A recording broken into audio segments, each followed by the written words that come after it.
Good morning, everyone. Today, the State Department is releasing the 2021 International Religious Freedom Report. This report offers a thorough, fact-based review of the state of religious freedom in nearly 200 countries and territories around the world. We produced this document every year since 1998, starting under the leadership of then Secretary Albright, whose life and legacy we continue to celebrate.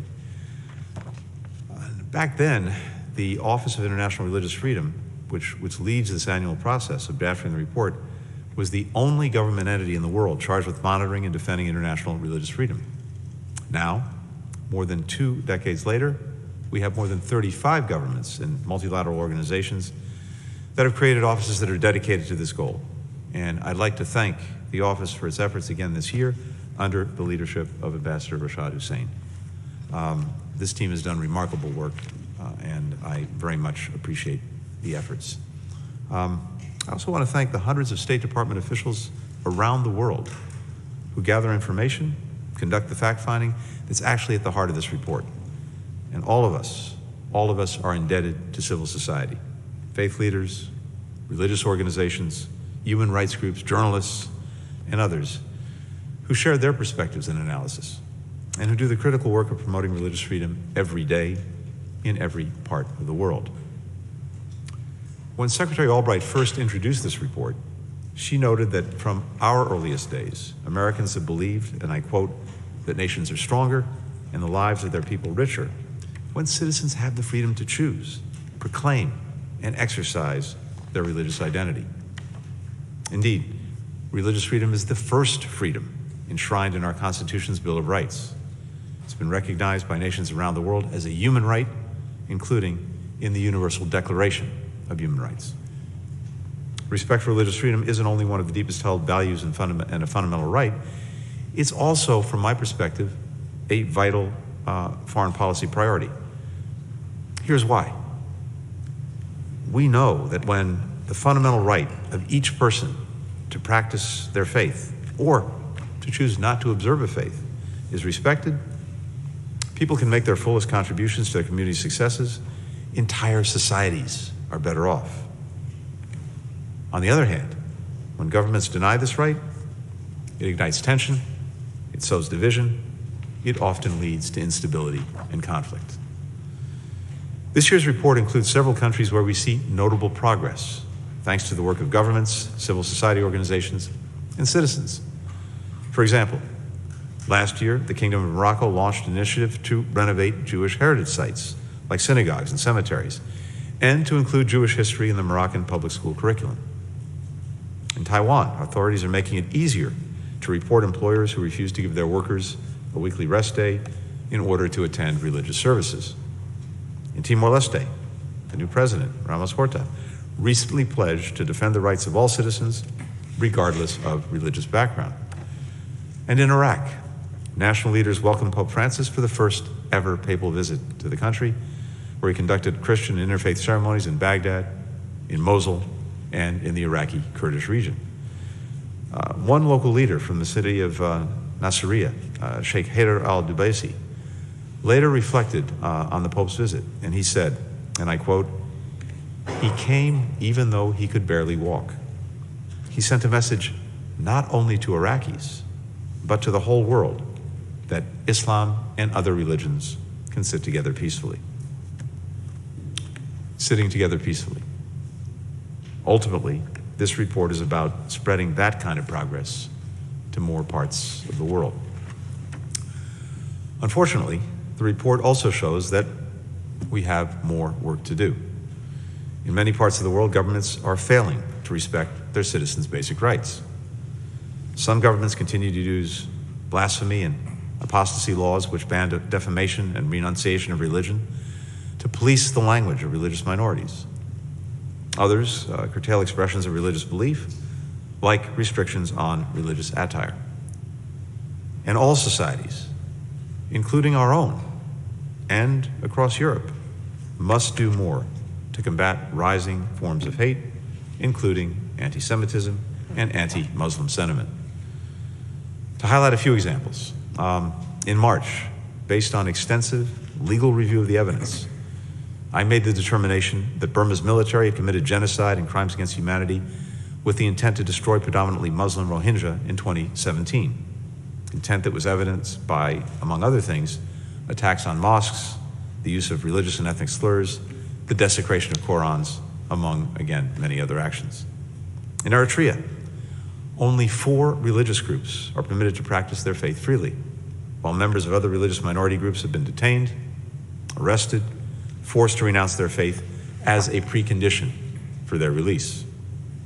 In Saudi Arabia, we recognize the important recent moves to increase interfaith dialogue and religious tolerance. However, publicly practicing any faith other than Islam remains illegal, and the government continues to discriminate against members of religious minority communities. China continues its genocide and repression of predominantly Muslim Uyghurs and other religious minority groups. Since April 2017, more than 1 million Uyghurs, ethnic Kazakhs, Kyrgyz, and others have been detained in internment camps in Xinjiang. PRC continues to harass adherents of other religions that it deems out of line with Chinese Communist Party doctrine, including by destroying Buddhist, Christian, Islamic, and Taoist houses of worship, and by erecting barriers to employment and housing for Christians, Muslims, Tibetan Buddhists, and Falun Gong practitioners. In Afghanistan, conditions for religious freedom have deteriorated dramatically under the Taliban, particularly as they crack down on the basic rights of women and girls to get an education, to work, to engage in society, often under the banner of religion. Meanwhile, ISIS-K is conducting increasingly violent attacks against religious minorities, particularly Shia Hazaras. In Pakistan, at least 16 individuals accused of blasphemy were sentenced to death by Pakistani courts in 2021, though none of these sentences has yet to be carried out. Beyond these countries, the report documents how religious freedom and the rights of religious minorities are under threat in communities around the world. For example, in India, the world's largest democracy and home to a great diversity of faiths, we've seen rising attacks on people in places of worship. In Vietnam, where authorities harass members of unregistered religious communities. In Nigeria, where several state governments are using anti-defamation and blasphemy laws to punish people for expressing their beliefs. The United States will continue to stand up for religious freedom around the world. We'll keep working alongside other governments, multilateral organizations, civil society to do so, including next month at the United Kingdom's Ministerial to Advance Religious Freedom. At its core, our work is about ensuring that all people have the freedom to pursue the spiritual tradition that most adds meaning to their time on earth. It's about giving people the chance to express themselves freely, which is part of being their fullest selves. That's the progress. That's the progress that this report hopes to help create. So, once again, I'd like to thank everybody whose hard work made this report possible. And with that, I want to turn the floor over to the person who's maybe worked the hardest, Ambassador Hussein, to highlight a few themes from this year's report. Rashad, over to you.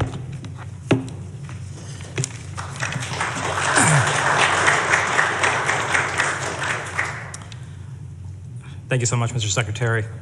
I'd like to thank President Biden, Vice President Harris, Secretary Blinken for leading United States global efforts to defend and advance human rights, including international religious freedom for all people everywhere. And I'm grateful to our colleagues in government and to thousands of civil society partners in the United States and around the globe, partners from all political and faith backgrounds who were instrumental in developing the report. Religious freedom is a critical part of the American story. Our nation was founded centuries ago by individuals fleeing religious persecution.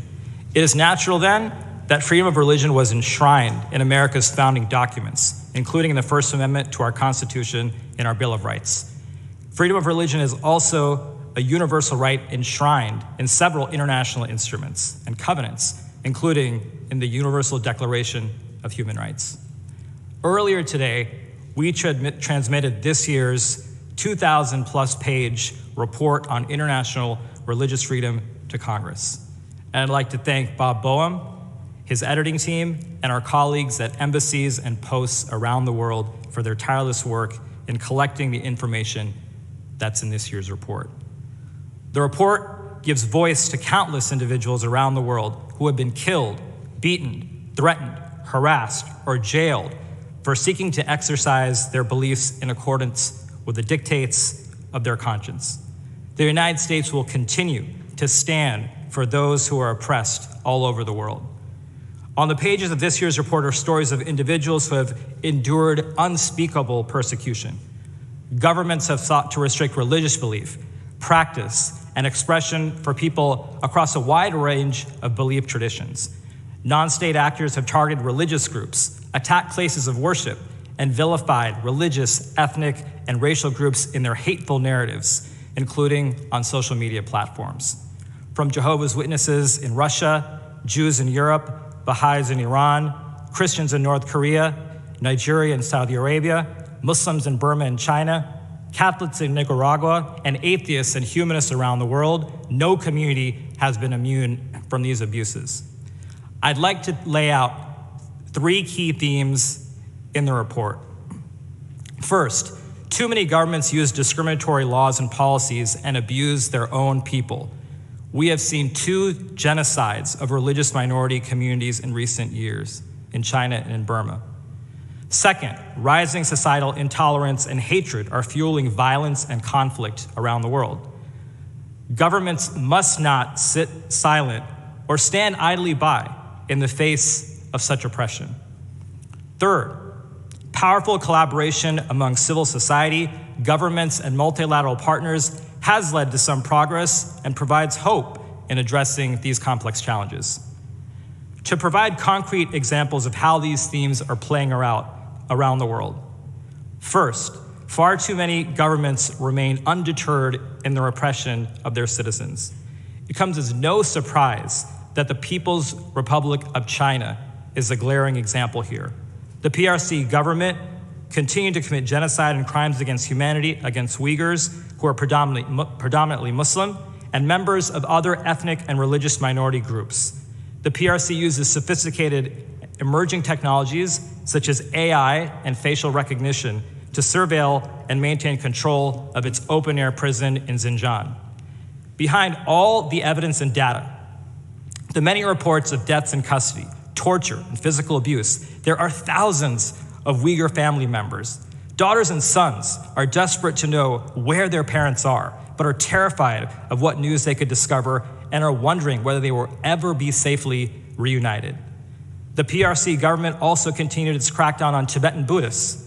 Authorities arrested, tortured, and committed other abuses against Tibetans who promoted their language and culture, possessed pictures and writings of the Dalai Lama, or practiced their religion at Buddhist monasteries. Secretary Blinken recently determined that the Burmese military committed genocide and crimes against humanity against Rohingya.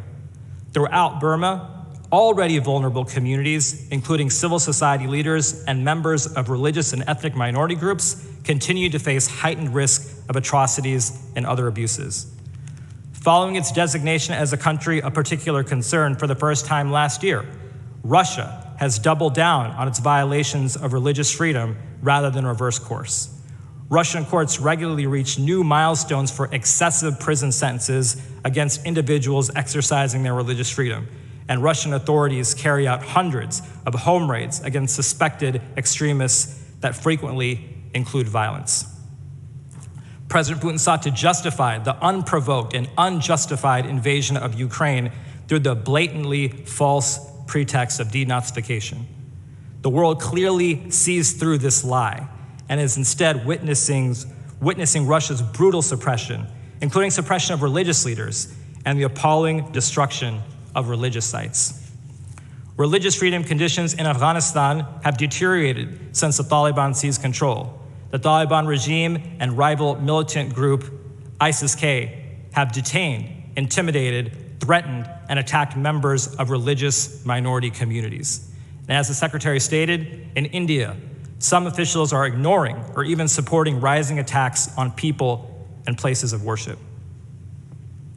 To elaborate further on the report's second theme, There are a number of ways that rising societal intolerance and hatred are fueling violence and conflict around the world.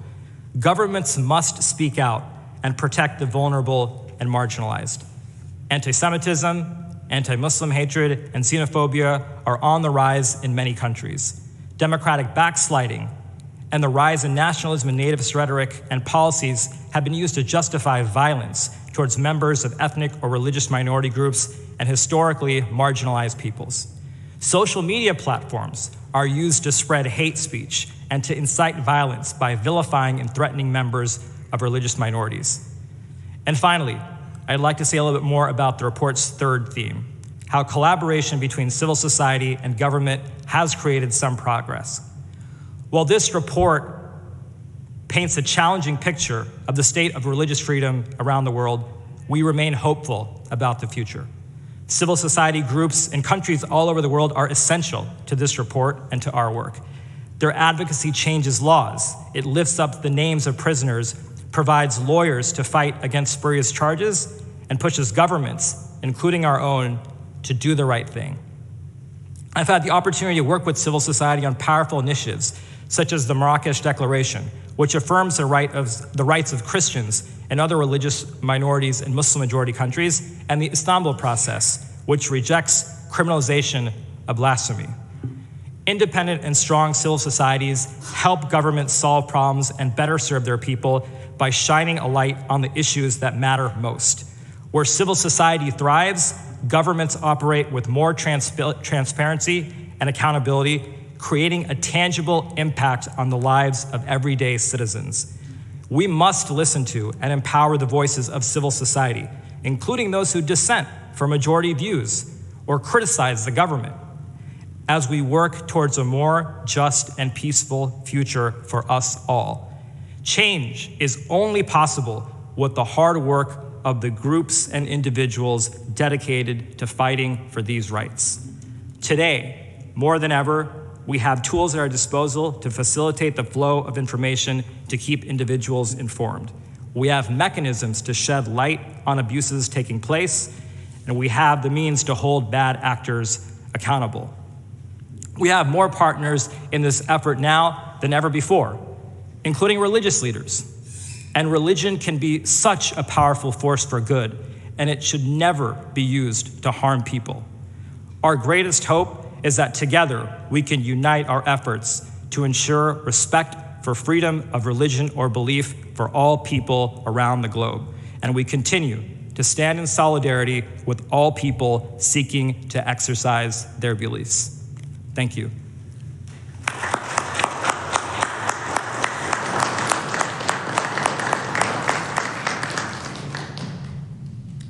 Thank you all.